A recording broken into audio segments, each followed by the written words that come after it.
ನಮಸ್ಕಾರ, welcome to Suja blog channel. ಎಲ್ಲರೂ ಹಿಂಗಿದ್ರೆ ಆರಾಮಿದ್ರೆ ಅನ್ಕೊಂಡು ನಾನು ಕೂಡ ಆರಾಮಾಗಿದ್ದೀನಿ. ಇವತ್ತಿನ ವಿಡಿಯೋ ಆರೋಗ್ಯದ ಬಗ್ಗೆ ಕಮೆಂಟ್ ಹಾಕಿದ್ರು ಒಬ್ರು. ಅವ್ರ ಆರೋಗ್ಯ ತುಂಬ ಹದಗೆಡ್ತಾ ಇದೆ, ಹುಷಾರಿಲ್ಲ, ದೇಹದಲ್ಲಿ ತುಂಬ ಏರುಪೇರು ಆಗ್ತಾ ಇದೆ, ಆರೋಗ್ಯದಲ್ಲಿ ಹಾಸ್ಪಿಟ್ಲಿಗೆ ತೋರಿಸಿದ್ರು ಕೂಡ ಹುಷಾರಾಗ್ತಾ ಇಲ್ಲ ಅಂತ ಹೇಳ್ಬಿಟ್ಟು ಏನಾದರೂ ಒಂದು ಪರಿಹಾರ ಅಂತ ಕೇಳಿದ್ರು. ನನ್ಗೆ ಗೊತ್ತಿರೋದನ್ನ ನಾನು ಹೇಳ್ತಾ ಇದ್ದೀನಿ. ಯಾರದೇ ಆರೋಗ್ಯ ಸಮಸ್ಯೆ ಅಂದ್ರೆ ಹಾಸ್ಪಿಟ್ಲಿಗೆ ಹೋದ್ರೆ ಹುಷಾರಾಗಲ್ಲ. ಕೆಲವೊಂದು ಪೂಜೆ ಪುನಸ್ಕಾರ ಮಾಡಿದ್ರು ಕೂಡ ಅದು ನಮಗೆ ಹುಷಾರಾಗ್ತಾ ಇಲ್ಲ ಅಂದಾಗ ಸ್ವಲ್ಪ ಆತಂಕ ಆಗುತ್ತೆ. ಆದರೆ ಫಸ್ಟು ನಾವು ಹೆಂಗಿರಬೇಕು ಅಂದರೆ ಮನಸ್ಸು ತುಂಬ ಹಾಳು ಮಾಡ್ಕೋಬಾರ್ದು. ತುಂಬ ಯೋಚನೆಗಳನ್ನ ಮಾಡ್ತಾ ಇರ್ತೀವಿ. ಆ ಕೆಲಸ ನಾನು ಮಾಡಿದ್ದೀನಿ, ಇಲ್ಲ ಅಂತಲ್ಲ. ಯಾಕಂದರೆ ಪರಿಸ್ಥಿತಿ ಹಂಗೆ ಮಾಡೋಕೆ ಹಚ್ಚುತ್ತೆ. ಅದು ನಮಗೆ ಇವಾಗ ಕಷ್ಟ ಬಂದಾಗ ಅಥವಾ ಇನ್ನೊಂದು ಏನಾದರೂ ಆಗ್ತಾ ಇರಬೇಕಾದ್ರೆ ಯೋಚನೆಗಳು ಬರುತ್ತೆ. ಮುಂದೆ ಹೇಗೆ ಎತ್ತ ಏನು ತುಂಬಾ ಯೋಚನೆ ಆಗ್ಬಿಡುತ್ತೆ. ಆ ಯೋಚನೆ ಮಾಡಿದಾಗ ಏನಾಗ್ಬಿಡುತ್ತೆ ಅಂದರೆ ಮನುಷ್ಯನ ಆರೋಗ್ಯ ಹಾಳಾಗುತ್ತೆ. ನಾನು ಕೂಡ ಹಾಗೆ ಮಾಡಿಕೊಂಡು ಯೋಚನೆ ಮಾಡಿನೇ ನನ್ನ ಆರೋಗ್ಯನ ತುಂಬ ಹದಗೆಡಿಸಿ ಹೋಗ್ಬಿಟ್ಟಿತ್ತು. ಅದಕ್ಕೆ ನಾನು ಏನು ಹೇಳ್ತೀನಿ ಅಂದರೆ ನಿಮಗೆ ಫಸ್ಟು ಯೋಚನೆ ಮಾಡೋದನ್ನ ಕಮ್ಮಿ ಮಾಡಿ. ಏನಂದರೆ ಇವಾಗ ನನಗೆ ಅರಿವಾಗಿದ್ದು, ಇಲ್ಲಿ ಏನು ನಡೀಬೇಕೋ ಅದು ನಡೆಯುತ್ತೆ. ನಾವು ಯೋಚನೆ ಮಾಡಿದ್ರೂ ನಡೆಯುತ್ತೆ, ಯೋಚನೆ ಮಾಡಿಲ್ಲ ಅಂದ್ರೂ ನಡೆಯುತ್ತೆ. ನಾವು ಯೋಚನೆ ಮಾಡಬೇಕು, ಮಾಡದೆ ಹಾಗೆ ಇರೋಕ್ಕಾಗಲ್ಲ. ಮಾಡಬೇಕು. ಏನು ಮಾಡಬೇಕಂದ್ರೆ ಅದು ಪರಿಹಾರ ಆಗುತ್ತಾ ಅದನ್ನು ಮಾಡೋಣ, ಅಥವಾ ಇದು ಮಾಡಿದ್ರೆ ಹಿಂಗಾಗುತ್ತೆ ಅಂತ ಅದು ಗೊತ್ತಾದರೆ ಆ ಯೋಚನೆ ಮಾಡಿದ್ರೆ ಒಂದು 10 ನಿಮಿಷ ಕುತ್ಕೊಂಡ್ರೆ ನಿಮ್ಗೆ ಗೊತ್ತಾಗ್ಬಿಡುತ್ತೆ ಯೋಚನೆದಲ್ಲಿ ಅದು ಆಗೋದಾ ಆಗಲ್ಲ, ಅಥವಾ ಪರಿಹಾರ ಅದು ಸಿಗುತ್ತಾ ಪರಿಹಾರ ಇಲ್ಲ ಅಂತ ಹೇಳ್ಬಿಟ್ಟು. ಹಾಗಾಗಿ ಏನು ಹೇಳ್ತೀನಪ್ಪ ಅಂತಂದರೆ ಯೋಚನೆ ಮಾಡಿ, ಬೇಡ ಅಂತಲ್ಲ, ಅದ್ರ ಪರಿಹಾರ ಇದ್ರೆ ಮಾತ್ರ ಮಾಡಿ. ಇಲ್ಲ ಅದು ನಾವು ಏನೇ ಮಾಡಿದ್ರು ಅದು ಹಾಗೆ ಆಗೋ ಪರಿಸ್ಥಿತಿಯಲ್ಲಿ ಇದೆಯಂದರೆ ಯೋಚನೆ ಮಾಡೋಕ್ಕೆ ಹೋಗಬೇಡಿ. ಯಾಕಂದರೆ ಕೆಲವೊಂದೊಂದು ಭಗವಂತನ ಇಚ್ಛೆ ಇರುತ್ತೆ, ಅದೇನಾಗಬೇಕು ಅದು ಆಗ್ತಾ ಇರುತ್ತೆ. ನಾವು ಎಷ್ಟು ಯೋಚನೆ ಮಾಡಿದಷ್ಟು ನಮ್ಮ ಆರೋಗ್ಯನೇ ಹಾಳಾಗುತ್ತೆ ಹೊರತು ಬೇರೆ ಏನೂ ಆಗಲ್ಲ. ಮತ್ತು ಮನೆ ಪರಿಸ್ಥಿತಿಯಲ್ಲೂ ಸ್ವಲ್ಪ ಯೋಚನೆ ಆಗುತ್ತೆ. ಮನೆಯಲ್ಲಿ ಏನಾದರೂ ಜಗಳ ಒಂದು ಸ್ವಲ್ಪ ಹೆಚ್ಚು ಕಮ್ಮಿ ಏನಾದರೂ ಇದ್ದಾಗ ಆ ಥರ ಯೋಚನೆಗಳು ಬರುತ್ತೆ. ಮಾಡಬೇಡಿ, ಯೋಚನೆ ಮಾಡಬೇಡಿ. ನೀವು ಯೋಚನೆ ಮಾಡಿ ತಲೆ ಕೆಡಿಸ್ಕೊಂಡು ಕೂತ್ಕೊಳ್ಳೋಷ್ಟು ನಿಮ್ಮ ಟೈಮು ವೇಸ್ಟ್ ಆಗುತ್ತೆ. ಒಂದು ಟೈಮ್ ವೇಸ್ಟ್ ಆಗಬೇಕಾದ್ರೆ ಕೆಲಸದ ಕಡೆ ಗಮನ ಇರಲ್ಲ. ಕೆಲಸ ಒಂದು ಸ್ವಲ್ಪ ಹೆಚ್ಚು ಕಮ್ಮಿ ಆಗುತ್ತೆ, ಮತ್ತು ಅದಕ್ಕೆ ಮನೆಯಲ್ಲಿ ಬೈತಾರೆ, ಮತ್ತೆ ಜಗಳ ಆಗುತ್ತೆ. ಹಾಗಾಗಿ ಏನಾಗಿರುತ್ತೆ ನೋಡಿ, ಆ ಸೆಕೆಂಡಲ್ಲಿ ಅಲ್ಲೇ ಬಿಟ್ಬಿಡಿ. ಅದು ನಿಮ್ಗೆ ಯಾರಾದರೂ ಮನೆಯಲ್ಲಿ ಒಬ್ರು ಬೈದ್ರು ಅಥವಾ ಏನಾದರೂ ಒಂದು ಸ್ವಲ್ಪ ಜಗಳ ಆಯಿತು ಅಂದರೆ ಸ್ವಲ್ಪ ಯೋಚನೆ ಮಾಡ್ಕೊಳ್ಳಿ. ಅದನ್ನು ಸರಿ ತಪ್ಪು ನಿಮ್ದ ಅಥವಾ ಅವ್ರದ್ದು ಅಂತ ಯೋಚನೆ ಮಾಡಿಕೊಂಡು ಅದು ಅಲ್ಲಿಗೆ ಬಿಟ್ಬಿಡಿ.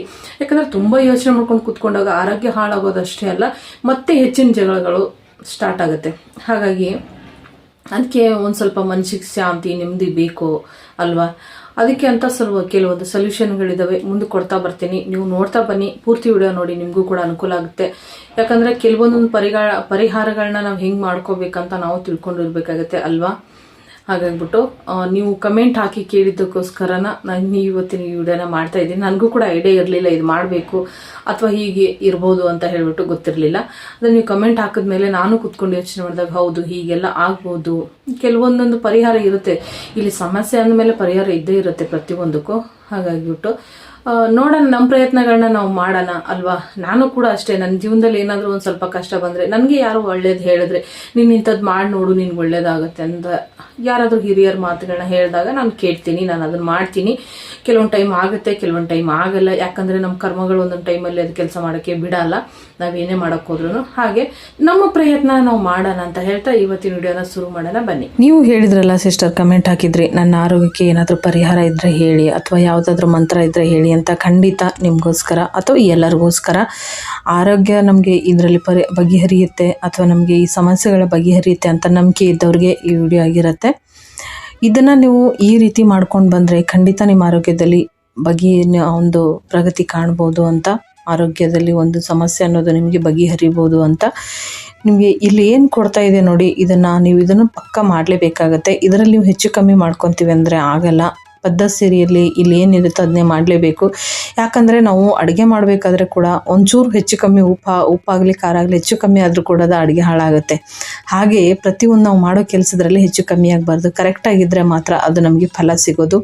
ಇದು ಕೂಡ ಅಷ್ಟೇ, ನಾವು ಈ ಪೂಜೆ ಅಥವಾ ಈ ಮಂತ್ರಗಳನ್ನು ಹೇಳಬೇಕಂದ್ರೆ ನಾವು ಭಕ್ತಿಯಿಂದ ಶ್ರದ್ಧೆಯಿಂದ ಆ ಒಂದು ಮಂತ್ರಕ್ಕೆ ನಾವು ಇದು ಆಗಿ ಅಲ್ಲಿ ಮಂತ್ರ ಹೇಳ್ತಾ ಬಂದರೆ ಖಂಡಿತ ನಮಗೆ ಆರೋಗ್ಯ ಸುಧಾರಿಸುತ್ತೆ ಅಂತ ಹೇಳ್ತಾ, ಇನ್ನೊಂದು ಮಾತು ಏನಪ್ಪ ಅಂತಂದರೆ, ಈ ಮಂತ್ರಗಳು ಹೇಳಿದ್ವಿ ಅಥವಾ ಹಿಂಗೆ ಆಯಿತು ಅಂತ ತುಂಬ ಒತ್ತಡ ಮನಸ್ಸಲ್ಲಿ ತುಂಬ ಮಾನಸಿಕ ಇಟ್ಕೊಂಡು ಮಂತ್ರಗಳು ಹೇಳೋದ್ರಿಂದ ಅದರಿಂದ ಫಲ ಸಿಗೋದಿಲ್ಲ. ಮನಸ್ಸು ಫಸ್ಟು ಶುದ್ಧವಾಗಿಟ್ಕೊಂಡು ನಾವು ತಲೆಯಿಂದ ಯೋಚನೆಗಳನ್ನ ತೆಗೆದಾಕಿ ಕೆಲವೊಂದಿಷ್ಟು ಒಂದು 15 ನಿಮಿಷ 10 ನಿಮಿಷ ಆದರೂ ಕೂತ್ಕೊಂಡು ಈ ಒಂದು ಮಂತ್ರಗಳನ್ನ ಹೇಳ್ತಾ ಬನ್ನಿ. ಮತ್ತು ಹಾಗೆ ನೀವು ವೈದ್ಯರ ಹತ್ರ ಕೂಡ ತೋರಿಸ್ಬೇಕಾಗತ್ತೆ. ಯಾಕಂದರೆ ಭಗವಂತನ ಆಶೀರ್ವಾದ ಎಷ್ಟು ಮುಖ್ಯನೋ ವೈದ್ಯರ ಸಲಹೆ ಕೂಡ ನಮಗೆ ಅಷ್ಟೇ ಮುಖ್ಯ ಆಗಿರುತ್ತೆ. ಹಾಗಾಗಿ ಹೇಳ್ತಾ ಇದ್ದೀನಿ, ಎರಡೂವನ್ನು ನಾವು ಮಾಡಲೇಬೇಕಾಗತ್ತೆ. ಒಂದರ ಮೇಲೆ ಜಡ ಇಟ್ಕೊಂಡು ಕೂತ್ಕೋಬಾರ್ದು. ಯಾಕಂದರೆ ಎಲ್ಲವನ್ನು ಮಾಡ್ತಾ ಬಂದ್ರೇ ಈ ಜೀವನದಲ್ಲಿ ನಾವು ಆರೋಗ್ಯವಾಗಿರ್ಬೋದು. ಮೇನಾಗಿ ಏನಂದರೆ ನಾವು ತಿನ್ನೋ ಫುಡ್ಡಲ್ಲಿ ಕೂಡ ಇವಾಗ ಆರೋಗ್ಯ ಸಮಸ್ಯೆ ತುಂಬಾ ಬರ್ತಾ ಇದೆ. ಹಾಗೆ ಮತ್ತು ನಮ್ಮ ಚಿಂತೆಗಳು, ಯೋಚನೆಗಳು, ಸಂಸಾರದ ಕೆಲವೊಂದು ಒತ್ತಡಗಳು, ನಮ್ಮ ಜವಾಬ್ದಾರಿಗಳು, ಕೆಲವೊಂದರಿಂದ ನಮ್ಗೆ ಒಂದೊಂದು ಆರೋಗ್ಯ ಸಮಸ್ಯೆ ಬರುತ್ತೆ. ಹಾಗಾಗಿ ಎಲ್ಲವನ್ನೂ ತಲೆಯಲ್ಲಿ ಹಾಕ್ಕೊಂಡು ಮನಸ್ಸು ಹಾಳು ಮಾಡಿಕೊಂಡು ಆರೋಗ್ಯ ಹಾಳು ಮಾಡಿಕೊಂಡ್ರೆ ಇಡೀ ನಮ್ಮ ಜೀವನದ ಒಂದು ದಾರಿನ ಬದಲಾವಣೆ ಆಗಿಬಿಡುತ್ತೆ. ಹಾಗಾಗಿ ಹೇಳ್ತಾ ಇದ್ದೀನಿ, ಒಂದು ಸಂಸಾರ ಅಂದ್ಬಳಕೆ, ಒಂದು ಕುಟುಂಬ ಅಂದ್ಬಳಕೆ ತುಂಬಾ ಜವಾಬ್ದಾರಿ ಇರುತ್ತೆ. ಅದನ್ನು ನೋಡ್ತಾ ಈಗ ನಮ್ಮ ಆರೋಗ್ಯ ನಾವು ಕಾಪಾಡಿಕೊಳ್ಳೇಬೇಕಾಗತ್ತೆ. ಯಾಕಂದರೆ ನಾವು ಒಂದು ಇದು ಹೆಣ್ಮಕ್ಳ ಕಮೆಂಟ್ ಮಾಡಿದ್ದಾರೆ ಅಂತಲೇ ಅನ್ಕೋತೀನಿ. ಏನಾಗುತ್ತೆ ಅಂದರೆ ನಮ್ಮ ಹೆಣ್ಮಕ್ಳದಲ್ಲಿ ಸ್ವಲ್ಪ ಹೆಚ್ಚು ಕಮ್ಮಿ ಆದರೂ ಕೂಡ ನಮ್ಮ ಹಿಂದೆ ಇರೋರೆಲ್ಲ ತುಂಬಾ ಕಷ್ಟ ಅನುಭವಿಸ್ತಾರೆ. ನಮಗೆ ಆರೋಗ್ಯ ಸ್ವಲ್ಪ ಹೆಚ್ಚು ಕಮ್ಮಿ ಆದ್ರೂ ನಮಗಿಂತ ಡಬಲ್ ನಮ್ಮ ಮನೆಯಲ್ಲಿ ಇರೋರಿಗೆ ಕಷ್ಟ ಆಗುತ್ತೆ. ಹಾಗಾಗಿ ನಾವು ಸುರಕ್ಷಿತವಾಗಿ ಆರೋಗ್ಯವಾಗಿದ್ದರೆ ಕೂಡ ನಮ್ಮ ಮನೆಯಲ್ಲಿ ಇರೋರೆಲ್ಲರೂ ಕೂಡ ಆರೋಗ್ಯವಾಗಿ ಸುರಕ್ಷಿತವಾಗಿರ್ತಾರೆ. ಹಾಗೆ ಮತ್ತು ಅವ್ರಿಗೂ ಕೂಡ ಯಾವುದೇ ಚಿಂತೆ ಇರಲ್ಲ. ಇವಾಗ ಮಕ್ಕಳಾಗಲಿ, ಗಂಡ, ಅತ್ತೆ, ಮಾವ ಎಲ್ಲರೂ ನಾವು ನೋಡ್ಕೋಬೇಕಾಗುತ್ತೆ ಹೆಣ್ಮಕ್ಳಾಗಿಂದ ಮನೆಯಲ್ಲಿ. ಹಾಗಾಗಿ ನಾವು ಆರೋಗ್ಯವಾಗಿ ಮೊದಲು ನಮ್ಮ ಆರೋಗ್ಯನ ನೋಡ್ಕೋಬೇಕು.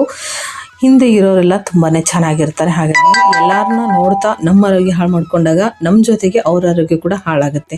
ಅರ್ಥ ಆಗಿದೆ ಅನ್ಕೋತೀನಿ. ಈ ವಿಡಿಯೋ ನಿಮ್ಗೆಲ್ಲರಿಗೂ ಇಷ್ಟ ಆಗಿದೆ ಅನ್ಕೋತೀನಿ. ಮತ್ತು ನಿಮ್ಗೆ ಯಾರಿಗಾದರೂ ನಂಬಿಕೆ ಇದ್ದರೆ ಖಂಡಿತ ಮಾಡಿ, ನಂಬಿಕೆ ಇಲ್ಲ ಅಂದರೆ ಬೇಡ. ನಂಬಿಕೆ ಇಲ್ಲದೆ ಇರೋದು ಮಾಡಿದ್ರೆ ಅದು ಖಂಡಿತ ಯಾವತ್ತೂ ನಮಗೆ ಫಲ ಸಿಗೋಲ್ಲ. ನಿಮಗೆ ಇಷ್ಟ ಆಗಿದ್ದರೆ ನಾವು ವಿಡಿಯೋ ಒಂದು ಲೈಕ್ ಮಾಡಿ. ಇದೇ ಥರ ನಿಮಗೆ ಹೊಸ ವಿಡಿಯೋಗಳು ಬೇಕಂದರೆ ಕಮೆಂಟ್ ಮಾಡಿ ತಿಳಿಸಿ. ಮತ್ತು ನನ್ನ ಚಾನಲ್ನ ಯಾರೆಲ್ಲ ಸಬ್ಸ್ಕ್ರೈಬ್ ಮಾಡಿಲ್ಲ ಪ್ಲೀಸ್ ಚಾನಲ್ನ ಸಬ್ಸ್ಕ್ರೈಬ್ ಮಾಡಿಕೊಂಡು ಪಕ್ಕದಲ್ಲಿರೋ ಬೆಲ್ ಐಕನ್ ಒತ್ತಿ ಆಲ್ ಅಂತ ಸೆಲೆಕ್ಟ್ ಮಾಡಿದ್ರೆ ನಾನು ಹಾಕೋ ವಿಡಿಯೋದು ನೋಟಿಫಿಕೇಷನ್ ಬರುತ್ತೆ. ಫಸ್ಟು ನೀವೇ ನೋಡ್ಬೋದು. ಓಕೆ ಫ್ರೆಂಡ್ಸ್, ಮತ್ತೆ ಸಿಗೋಣ ನೆಕ್ಸ್ಟ್ ಹೊಸದು ವಿಡಿಯೋದೊಳಗೆ. ಒಂದು ವಿಷಯನ ಹೇಳೋಕ್ಕೆ ಇಷ್ಟಪಡ್ತೀನಿ. ಯುಗಾದಿ ಹಬ್ಬದ ಪೂಜೆಗಳನ್ನ ಹೇಳಿ ಅಂತ ಹೇಳಿದ್ರಿ. ಖಂಡಿತ ಅದರ ಪೂಜೆನ ವಿಧಾನಗಳನ್ನ ನಾನು ನೆಕ್ಸ್ಟ್ ವಿಡಿಯೋದೊಳಗೆ ತಿಳಿಸ್ತೀನಿ. ಅಥವಾ ಇವತ್ತು ಸಾಯಂಕಾಲ ಅಥವಾ ನಾಳೆ ಮಧ್ಯಾಹ್ನ ಈ ವಿಡಿಯೋ ಬರುತ್ತೆ, ತಪ್ಪದೇ ನೋಡಿ ಅಂತ ಕೇಳ್ತಾ ಈ ವಿಡಿಯೋನ ಇಲ್ಲಿಗೆ ಎಂಡ್ ಮಾಡ್ತಾಯಿದ್ದೀನಿ.